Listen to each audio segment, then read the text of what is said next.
glad you can join us. Here's what we have for you this Wednesday. The Jays dust themselves off after a swing and a miss. I mean, the Yankees are Yankees, man. Win, lose, or draw, we still the best. All right, now it's time to defuse the Bronx Bombers. So this will provide hope for them. A heart restarting medical breakthrough. We'll go soft on him today because I know he's still recovering from surgery to have his elbows removed. Plus, empty-handed and under fire after a White House visit.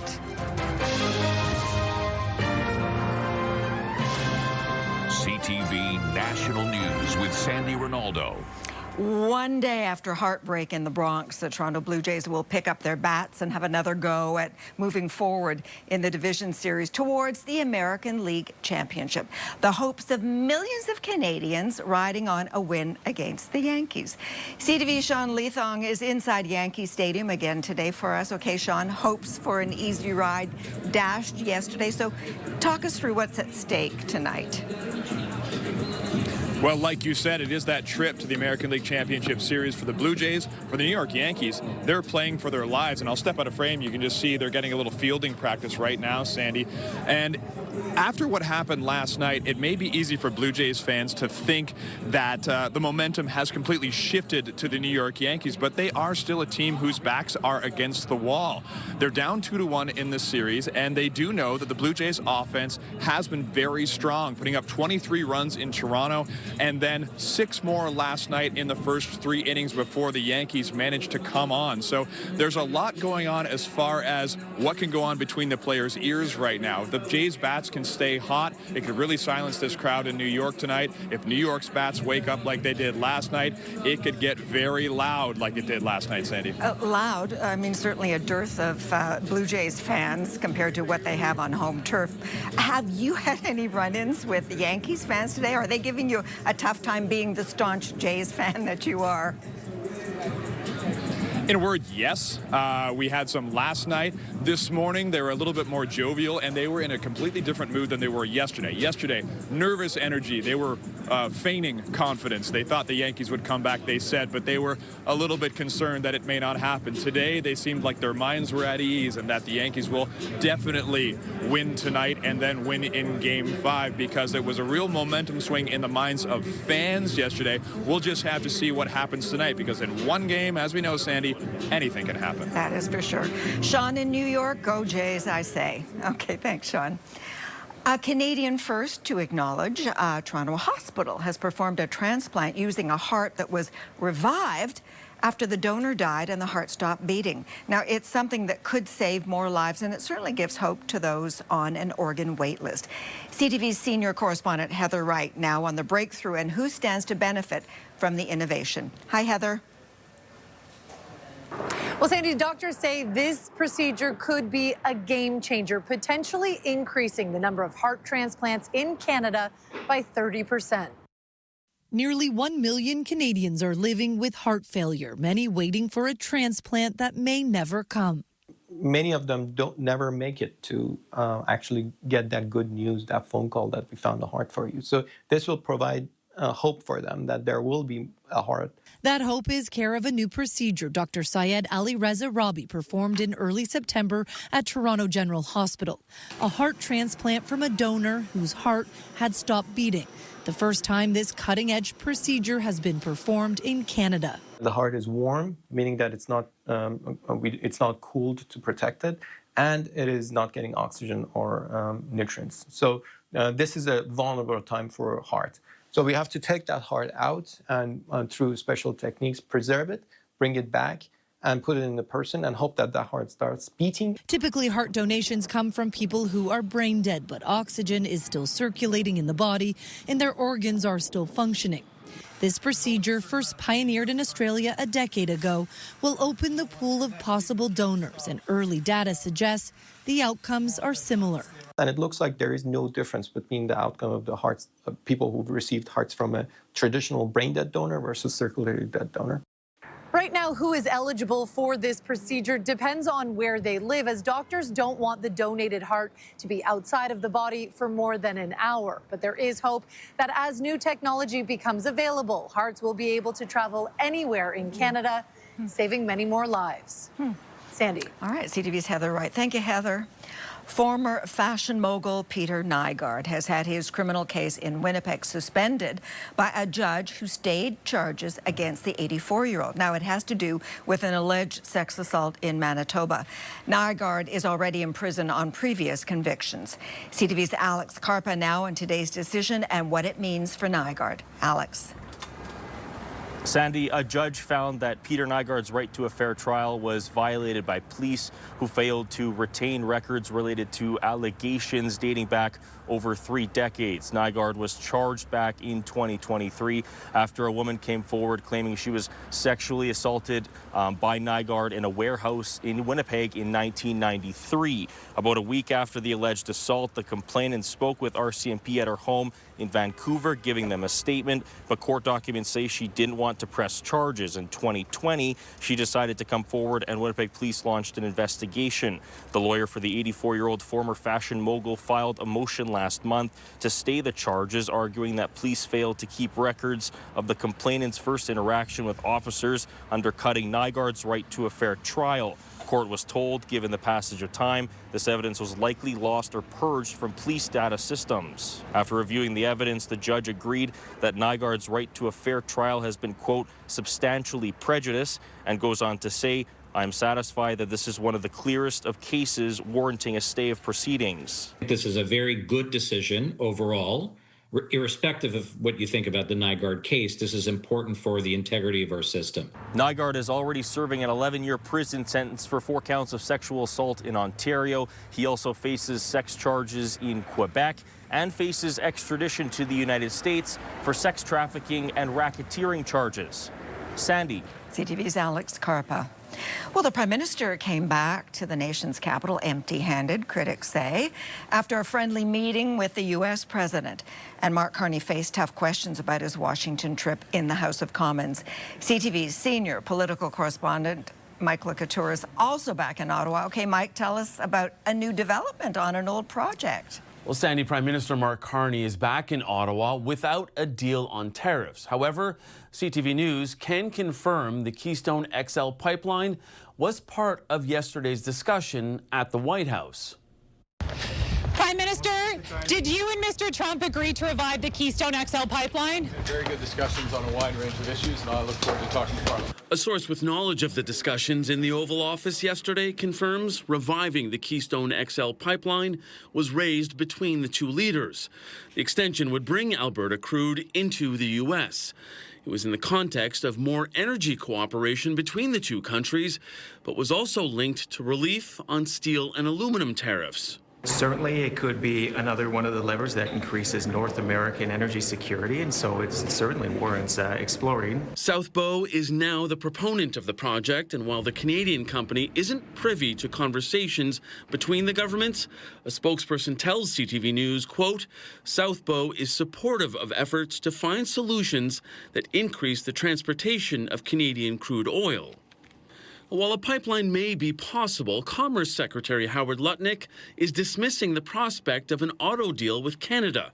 Sources say at a Eurasia Group summit, Lutnick said the Americans could continue buying auto parts from Canada, but that's about it. Auto pack's been around since the 1960s. You can't unscramble an egg, you have to make the omelet larger. The Honourable Leader of the Opposition.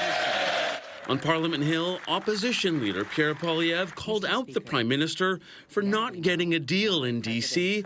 and promising more investment in the U.S. The Prime Minister went pathetically to the White House to offer a $1 trillion gift, bowing before the President in weakness. We have the best deal with the Americans, and the third thing that's true is we will get an even better deal because A source with knowledge of the Oval Office discussion describes it as a very initial conversation to see if President Trump would be interested in reviving the Keystone expansion. Sandy? Okay, Mike, thank you. The union representing Canada Post employees is ready to revive talks, saying a meeting with the federal minister in charge of the Crown Corporation will take place tonight. The union has been on strike since Ottawa announced sweeping changes to overhaul the postal service while the two sides were negotiating. The union is accusing Ottawa of trampling on the collective bargaining process. Well, the Liberals tabled a new version of their border bill today after the last one faced a slew of criticism over privacy concerns and giving police too much power. CTV's Abigail Beeman is in Ottawa now. So, Abigail, Canada's public safety minister scrummed with reporters after question period. What's different about this bill? Well, Sandy, there are 3 contentious pieces of the original bill that have been struck. For one, Canada Post will no longer have expanded powers to search mail. There's a money laundering clause involving restrictions to cash transactions over $10,000. That's gone. And the minister has removed the sections referred to as lawful access, which expand the ability of authorities to get information. We felt that essentially putting forward a second bill that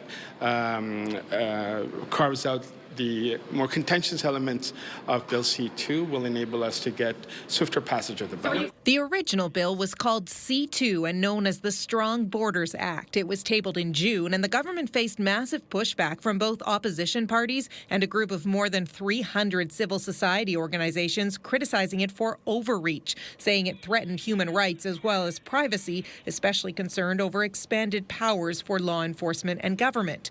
The bill was also aimed at appeasing the United States, coming in the context of U.S. President Donald Trump railing against what he called a lack of enforcement at the border.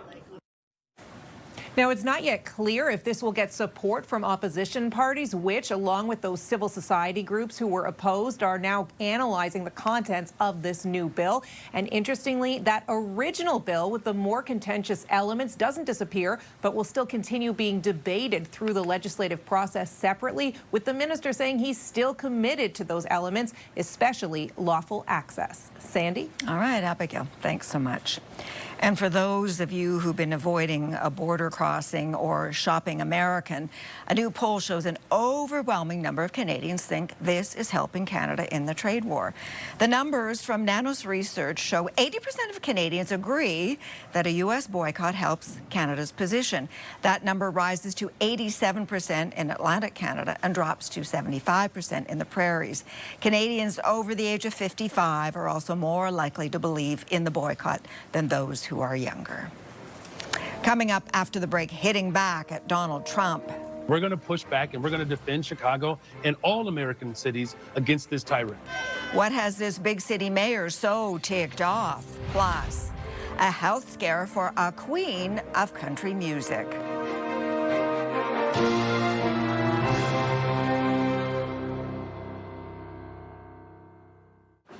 Global Affairs is calling for the release of a group of Canadians detained by Israel while en route to Gaza.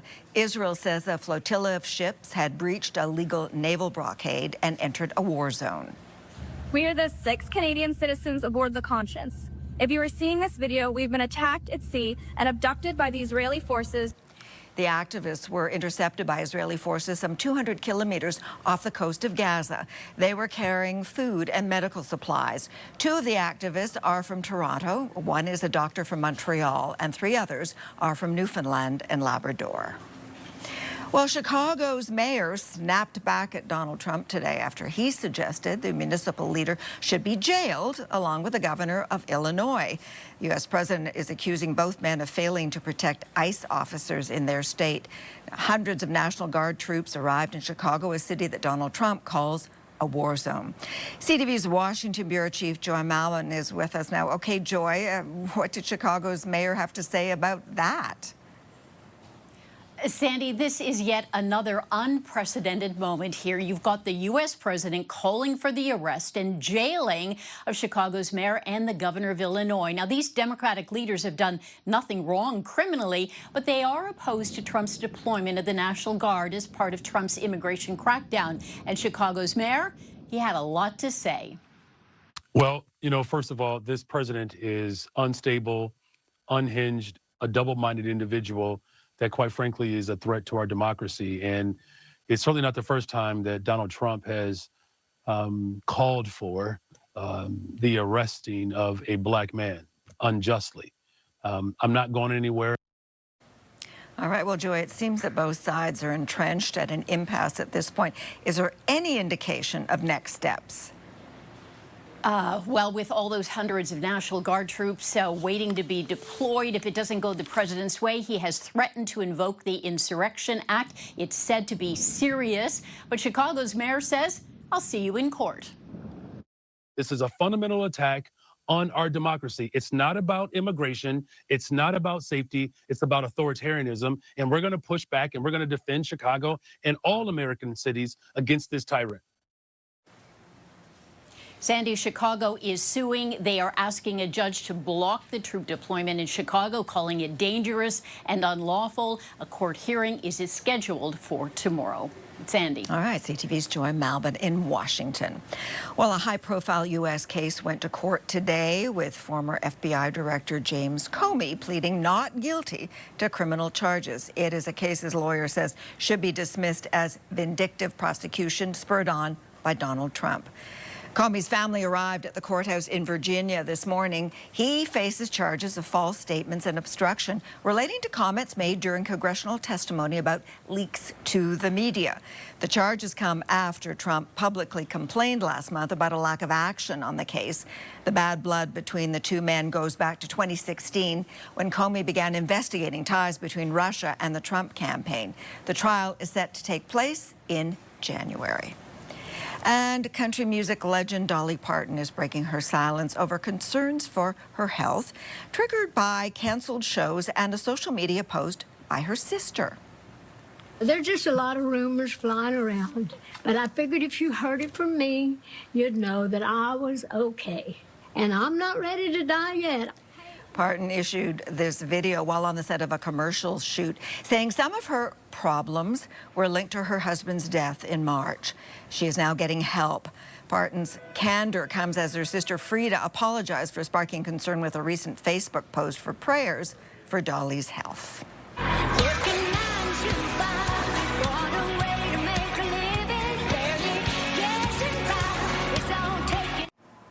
RCMP in Nova Scotia say no human remains have been found in their ongoing search for two young missing children after cadaver dogs failed to pick up a scent. The RCMP began using the dogs last month to look for signs of 4-year-old Jack and 6-year-old Lily Sullivan. The pair was reported missing from their home in Lansdowne Station, northeast of Halifax, on May the 2nd. The dogs searched an area of 40 kilometers, including the property where the kids went missing. Now, the family of an Alberta boy missing for 2 weeks is refusing to give up hope. The RCMP at Crow's Nest Pass has left the area, but members of the community have picked up the search. CTV's Kathy Lee reports. That's a huge area. Each step deliberate, every movement purposeful. Mike Hassel scans for the faintest signs of disturbance. I'm kind of going down the pathway of least resistance, figuring, well, where the little child go. The child he is looking for is 6-year-old Darius McDougall from Lethbridge, Alberta.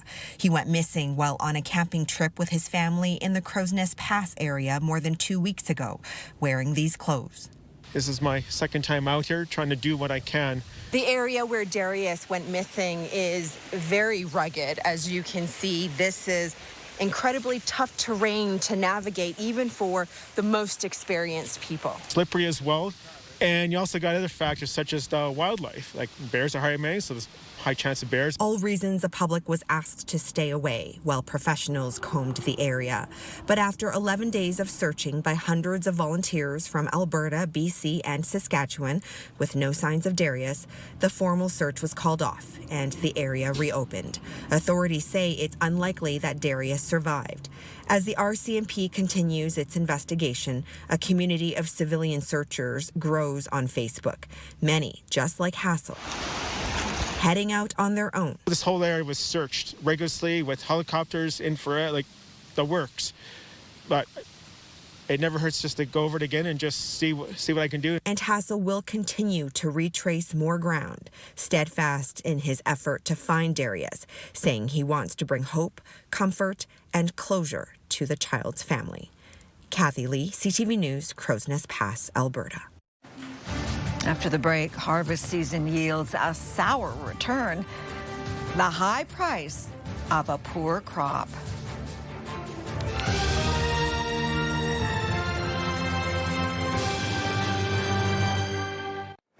The record-setting hot and dry conditions this past summer have made life difficult for many Canadian farmers. In Nova Scotia, it's the blueberry crop that's been hurt and explains why prices are up. CTV's Paul Hollingsworth spoke to some blueberry farmers. And Paul, just how bad is the situation?